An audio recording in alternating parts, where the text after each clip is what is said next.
అంటే అధ్యక్ష Telangana revenue receipts ఉంటాయి, తెలంగాణ రెవెన్యూ ఎక్స్పెండిచర్ ఉంటుంది. రెవెన్యూ రిసీట్స్ అంటే రాష్ట్రం యొక్క సొంత పన్నుల ఆదాయం, పన్నేతర ఆదాయం, నాన్ ట్యాక్స్ రెవెన్యూ. అదే మాదిరిగా మనకు కేంద్రం నుంచి వచ్చే సెంట్రల్ షేరు, అదేవిధంగా గ్రాంట్స్ ఇన్ ఎయిడ్, ఈ 4 కలిపితే రెవెన్యూ రిసీట్స్ అధ్యక్ష. రెవెన్యూ ఎక్స్పెండిచర్ అంటే జీతాలు, పెన్షన్లు, మిత్తీలు, అదేవిధంగా సబ్సిడీలు, ఈ 4 అధ్యక్ష. రెవెన్యూ ఒకవేళ రెవెన్యూ ఇన్కమ్, రెవెన్యూ రిసీట్స్ కనుక రెవెన్యూ ఎక్స్పెండిచర్ కంటే ఎక్కువ ఉంటే we are revenue surplus. Today I'm going to share the details with you sir. మీరు 2014లో రాష్ట్రాన్ని మాకు అప్పచెప్పినప్పుడు ఆనాడు కాంగ్రెస్ పార్టీ 369 కోట్ల రెవెన్యూ మిగులుతో మాకు అప్పచెప్పింది. మళ్ళీ మేము తిరిగి మీకు అప్పచెప్పినాడు 2023లో 5,944 కోట్ల రెవెన్యూ సర్ప్లస్ తో మీకు అప్పచెప్పినాం. ఈరోజు మీరు బడ్జెట్ ఇక్కడ పెట్టినారు, ఏం పెట్టారు? ఇందులో 2,700 కోట్ల రెవెన్యూ సర్ప్లస్ అని పెట్టినారు. నేను అడుగుతా ఉన్న బట్టి విక్రమార్క గారిని, పెద్దలు ముఖ్యమంత్రి గారిని, అధ్యక్ష తెల్లారలేస్తే చెప్తారు అధ్యక్ష అప్పులు వడ్డీలు కట్టడానికే మాకు డబ్బులు లేవని. వాస్తవమైంది అధ్యక్ష. మరి అయితే మీరు బడ్జెట్లైనా తప్పు చెప్తున్నారు, లేదా బయటనైనా తప్పు చెప్తున్నారు. ఒక దిక్కేమో మీరు సర్ప్లస్ చూపెడుతున్నారు. సర్ప్లస్ అంటే ఏంటిది? జీతాలు గట్టంగా, మిత్తీలు గట్టంగా, పెన్షన్లు ఇయ్యంగా, సబ్సిడీలు ఇయ్యంగా మా దగ్గర 2,700 కోట్ల రెవెన్యూ మిగులు ఉంది అని మీరే బడ్జెట్లో చెప్పినరు. మరి ఇంకో దిక్కేమో అప్పుల కోసం అప్పులు తెస్తున్నాం, వీఆర్ నాట్ సర్ప్లస్ స్టేట్ అన్నట్టు, మనం ఏదో నిజంగా చిప్పబట్టుకొని నిల్చున్నట్టు ఈ రకంగా మాట్లాడడం మంచిది కాదు అధ్యక్ష. నేను మొత్తం సబ్జెక్టే మాట్లాడుతున్నాను సార్. సబ్జెక్ట్ టైం ఎట్లా డిసైడ్ చేసినామంటే కేటీఆర్ గారికి 30 మినిట్స్, మహేశ్వర్ రెడ్డి గారికి 15 మినిట్స్, అక్బరుద్దీన్ ఓవైసీ గారికి 15 మినిట్స్, సిపిఐ సాంబశివరావు గారికి 5 మినిట్స్, శంకరయ్య గారికి 30 మినిట్స్. మీరు ఇప్పటికే 45 మినిట్స్ మాట్లాడారు.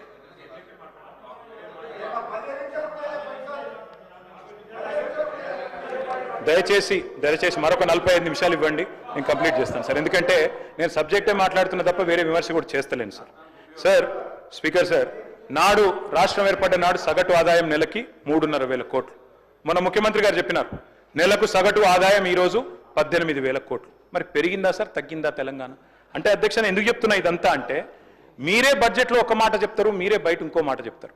ఇక్కడనేమో రెవెన్యూ సర్ప్లస్ అంటారు, బయటనేమో మరి మాకు అప్పులు కట్టేందుకు, మిత్తిలు కట్టేందుకే పైసలు లేవు, అప్పులు తెస్తున్నామని చెప్తారు.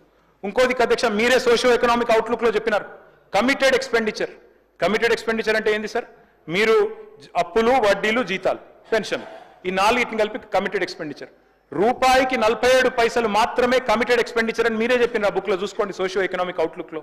మరి రూపాయికి 47 పైసలు మాత్రమే దానికి పోతుంటే ఇంకా 53 పైసలు మీకున్నాయి కదా డెవలప్మెంట్. ముఖ్యమంత్రి గారు ఢిల్లీలో చెప్పినారు 18,000 కోట్లలో 6,000 ఇటు కడుతున్నా, 6,000 అటు కడుతున్నా, నాకు మిగిలేదు 500 కోట్లు కూడా లేదు క్యాపిటల్ ఎక్స్పెండిచర్ అని చెప్తున్నారు ముఖ్యమంత్రి గారు. ఇది ఎక్కడ అబద్ధం, ఇది ఎక్కడి పద్ధతి అధ్యక్ష? ఇంకొక మాట అధ్యక్ష, ఈరోజు ఇప్పుడున్న పరిస్థితుల్లో అధ్యక్ష వాస్తవం ఏంది అంటే, భారతదేశంలోనే, ఇది నా మాట కాదు, రేవంత్ రెడ్డి గారు ఆనాడు పిసిసి అధ్యక్షుడిగా చెప్పిన మాట, దేశంలోనే అత్యధిక ఆదాయం గల రాష్ట్రం తెలంగాణ, ధనిక రాష్ట్రం అని చెప్పారు. ఎందుకు చెప్పారు? ఆ రోజు ఇన్ని హామీలు ఇస్తున్నారు కదా, ఎట్లా అమలు చేస్తారు మీరు అని కొంతమంది అడిగితే, అటు బట్టి గారు కానీ ఇటు రేవంత్ రెడ్డి గారు కానీ ఇద్దరు చెప్పినారు, మా కాంగ్రెస్ పార్టీకి అనుభవం ఉంది, అవగాహన ఉంది, పేదలకు చేయాలనే సంకల్పం ఉంటే చాలు చేస్తామన్నారు అధ్యక్ష. చెయ్యండి మీరు, యూ షుడ్ సక్సీడ్ అని కోరుకుంటున్నాం మేము అధ్యక్ష. వాస్తవం ఏంటి అంటే అధ్యక్ష, ఈరోజు వీళ్ళు ఎందుకు ప్రచారం చేస్తున్నారు అధ్యక్ష? ఇట్లా అప్పులు అప్పులు అప్పులు అని తెల్లారులేస్తే థాట్ పోలీసింగ్, ఒక ప్రాపగాండా పెడ్లింగ్ ఎందుకు చేస్తున్నారు? మాకు తెలుసు, ప్రజలకు కూడా అర్థమైంది అధ్యక్ష. ఎందుకు అంటే అధ్యక్ష, వీళ్ళు అలవిగాని హామీలు ఇచ్చి 6 గ్యారంటీలు 100 రోజులని అఫిడవిట్లు పెట్టి, బాండ్ పేపర్లు పెట్టి, మొత్తం కలిపి డిక్లరేషన్ల పేరిట 420 హామీలు ఇచ్చి ఈరోజు కేవలం వాటిని ఎగ్గొట్టడానికి, 420 ఎన్నికల హామీలను కట్టగట్టి ఏట్లో పారేయడానికి, అదేవిధంగా గ్యారంటీలను గంపగుత్తగా గంగలో కలిపేయడానికి, డిక్లరేషన్లను మూటగట్టి మూసిలో పారేయడానికి ఇవాళ అప్పులు అప్పులు అప్పులు అంటూ సాకులు వెతుకుతున్నారు అధ్యక్ష. ఇది వాస్తవం అధ్యక్ష. థాట్ పోలీసింగ్ చేస్తున్నారు, తెల్లారు లేస్తే ఒకటే రకంగా అప్పులు అప్పులు, కింది నుంచి మొదలు పెడితే పైదాకా. కానీ వాస్తవమైంది అధ్యక్ష, కొందరిని అన్నిసార్లు మోసం చేయొచ్చు, కొందరిని కొన్నిసార్లు మోసం చేయొచ్చు, కానీ అందరినీ అన్నిసార్లు మోసం చేస్తాననుకుంటే మాత్రం అది కుదరదు అనే మాట కూడా నేను విజ్ఞప్తి చేస్తా ఉన్నా అధ్యక్ష. ప్రజలు ఎదురు చూస్తున్నారు. ఈ బడ్జెట్ స్పీచ్ 15 నెలలు, ఇవాళ వీళ్ళు పెట్టిన 2వ బడ్జెట్ అధ్యక్ష. ఇది 2వ బడ్జెట్ అంటే ఒక ప్రభుత్వానికి 5 బడ్జెట్లు పెట్టే అవకాశం ఉంటుంది. మరి 2వ బడ్జెట్ అంటే 40% మీరు ఇప్పటికే మీ విధానాలు ఏంది, మీ ప్రాధాన్యాలు ఏంది ఈరోజు చెప్పేసినారు మీరు. మరి ఇందులో ఏముంది అధ్యక్ష? ఈ బడ్జెట్లో 100 రోజుల్లో 6 గ్యారంటీలు అన్నారు. 500 రోజులు దగ్గర పడుతుంది అధ్యక్ష. ఎప్పుడెప్పుడు వస్తాయి డబ్బులు గ్యారంటీలు అని చెప్పి ప్రజలు ఎదురు చూస్తూ ఉన్నారు. ఇవాళ వాస్తవం ఏంటంటే అధ్యక్ష, 15 నెలల ప్రయాణం మీద ఏమన్నా నిజాయితీగా ఆత్మవిమర్శ ఉంటుందేమో, సరి చేసుకుంటారేమో, కొత్త పథకం ఒక్కటన్నా పెడతారేమో అనుకున్నాం. కానీ 6 గ్యారంటీలకు చూస్తుంటే మంగళం బాడినట్టే కనబడతా ఉన్నది అధ్యక్ష. అధ్యక్ష, రాహుల్ గాంధీ గారు స్వయంగా చెప్పారు అధ్యక్ష, 6 గ్యారంటీలకు వెంటనే చట్టబద్ధత కల్పిస్తామంటూ రాహుల్ గాంధీ గారు, సోనియా గాంధీ గారు స్వయంగా చెప్పిన మాట. కానీ ఈ రోజు వరకు చట్టబద్ధత లేదు, ఏది జరగలేదు అధ్యక్ష. 15 మాసాల్లో అధ్యక్ష శ్వేతపత్రాలు, దరఖాస్తులు తప్ప సాధించింది ఏమీ లేదు అధ్యక్ష. ఇవాళ తెలంగాణలో పాపులర్ గా నడుస్తున్నది ఏంటంటే అధ్యక్ష, డైలాగ్ ఇవ్వాలి, ఎవరిని అడిగిన మంత్రులను తెలియదు, గుర్తులేదు, మర్చిపోయినాం. 6 గ్యారంటీలు అమలు తెలియదు, 420 హామీలు ఎప్పుడు తెలియదు, డిక్లరేషన్లు మర్చిపోయినరు, అభినవ గజనీలుగా మారిపోయిన పరిస్థితి అధ్యక్ష. అధ్యక్ష, వీళ్ళ హామీలేమో తాటాకంత, కానీ ఇచ్చింది మాత్రం ఈ తాకంత కూడా లేదు అధ్యక్ష. ఎగవేతలు, కోతలు, ఎగనామాలు, పంగనామాలు జాబితా చాలా పెద్దగా ఉంది అధ్యక్ష. అధ్యక్ష, ఎట్లుందంటే అధ్యక్ష వీళ్ళది, అప్పట్లో ఒక సినిమా వచ్చింది అధ్యక్ష, నేను చిన్నగా ఉన్నప్పుడు, నా పెళ్ళంట అని. ఒక ఆయన నేను చికెన్ తింటా అంటే కోటా శ్రీనివాసరావు గారు నువ్వు రా అని పిలుస్తాడు అధ్యక్ష.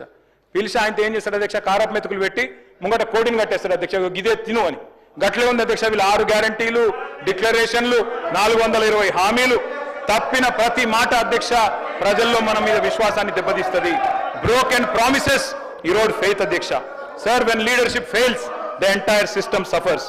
అధ్యక్ష, ఎన్నికల ఏడు దాటినాక ఇవాళ హామీల బోట్ను తగలేస్తున్నారు మీరు, విశ్వాసం కల్పించి విశ్వాసఘాతకం చేస్తున్నారు. మేనిఫెస్టోలతోనే ఎన్నికల్లో గెలుస్తాం అధ్యక్ష. మేనిఫెస్టో అంటే ఒక ప్రమాణ పత్రం అధ్యక్ష ప్రజలకు, మనకు. కానీ ఏం జరుగుతుంది అధ్యక్ష ఈరోజు రాష్ట్రంలో? ఒక సింగిల్ డే లావాదేవీగా మారిపోయింది మేనిఫెస్టో అంటే. ఎన్నికల్లో ఓట్లు వేయించుకోవడం తప్ప ఆ తర్వాత గద్దెనెక్కిన తర్వాత 5 ఏళ్లు మర్చిపోయే పరిస్థితి. మేనిఫెస్టో అమలు చేయకపోతే అడగాల్సిన బాధ్యత ప్రతిపక్షంగా మాది అధ్యక్ష. ఖచ్చితంగా అడుగుతాం.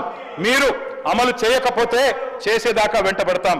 కానీ దుర్మార్గం ఏంటంటే అధ్యక్ష, ఈయని కూడా ఇచ్చినట్టు చెప్తున్నారు.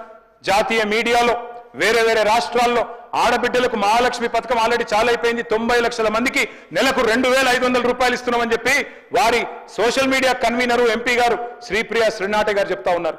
ఈ కరెక్టా అధ్యక్ష ఇట్లా చెప్పడం? అదేవిధంగా అధ్యక్ష, 1-2 కాదు, ఎన్ని చేస్తున్నారంటే ఇట్లాంటి మరి ప్రచారాలు వేరే వేరే రాష్ట్రాల్లో మామూలుగా చేయట్లేదు అధ్యక్ష. అధ్యక్ష, ఎన్నికలు 5 ఏళ్లకు ఒకసారి వస్తాయి. అదృష్టం, ప్రజల దయ ఎవరుకుంటే వాళ్ళు గెలుస్తాం అధ్యక్ష. కూర్చుంటాం అధికారంలో, మేము 10 ఏళ్ళు ఉన్నాం, మీరు 5 ఏళ్ళు ఉంటారు. తప్పకుండా భవిష్యత్తులో ఎవరు వస్తారో ప్రజలు నిర్ణయిస్తారు. కానీ ఎట్లా ఉందంటే అధ్యక్ష, ప్రభుత్వం అనేది నిరంతర ప్రక్రియ అధ్యక్ష. ఒకరు వస్తారు, ఇంకొకరు పోతారు. It's continuous institution, continuous process. ఒక రాజ్యాన్ని ఇంకో రాజ్యం దండెత్తి ఆక్రమించుకోవడం అన్నట్టు కాదు అధ్యక్ష. ఓడిపోయిన రాజులను పట్టుకొచ్చి బందీఖాన్లో వేయడం, చంపేయడం ఇది ఆనాడు మధ్యకాలంలో చేసేది అధ్యక్ష. శాసనాలు జరిపేయడం, రాజముద్రలు మార్చడం ఒకప్పుడు జరిగేది. ఇవాళ ఇవన్నీ ఎందుకు చెప్తా ఉన్నా అంటే, 15 నెలలుగా రాష్ట్రంలో ఒక విపరీత ధోరణి చూస్తా ఉన్నా అధ్యక్ష. ఆనవాళ్ళు జరిపేస్తా, కేసీఆర్ ఆనవాళ్ళు ఉండొద్దు, ఈ శపథాలే ఇవాళ ఈ రాష్ట్రానికి శాపాలు అవుతా ఉన్నాయి. నేను ముఖ్యమంత్రి గారికి కోరుతా ఉన్నా, పాలకుడికి కావాల్సింది కక్ష కాదు. మీరు చిన్న వయసులో ముఖ్యమంత్రి అయినారు, సర్వ్ చేయండి, మంచిగా సర్వ్ చేయండి, ఇచ్చిన ప్రతి హామీ నిలబెట్టుకోండి. తప్పకుండా మళ్ళీ ప్రజలు అనుగ్రహించిన ఆశ్చర్యం లేదు. కానీ మీరు ఇదే రకంగా పోతే, కేవలం కక్షతో, పగతో, ప్రతీకారంతో తుడిచేస్తా, చెరిపేస్తా, కూల్చేస్తా అంటే మాత్రం మీరే నష్టపోతారు, మాకేమి కాదు అధ్యక్ష. అధ్యక్ష, పేరు ప్రఖ్యాతులు పెంచుకోవాలంటే, లాంగ్ లాస్టింగ్ లెగసీ ఉండాలి అంటే తప్పకుండా మంచి పనులు చేయాల్సిందే. చేయండి, మాకంటే ఎక్కువ చేయండి, మేము కాదనట్లేదు. కానీ రివెంజ్ పాలిటిక్స్ వల్ల రాష్ట్రం ఆగమవుతుంది, సంక్షేమం నుంచి సంక్షోభం దిక్కు పోతున్నది. నేను చెప్పలే, మీరే చెప్పిన ముఖ్యమంత్రి గారు, నిన్నగాక మొన్న మీరే చెప్పినారు.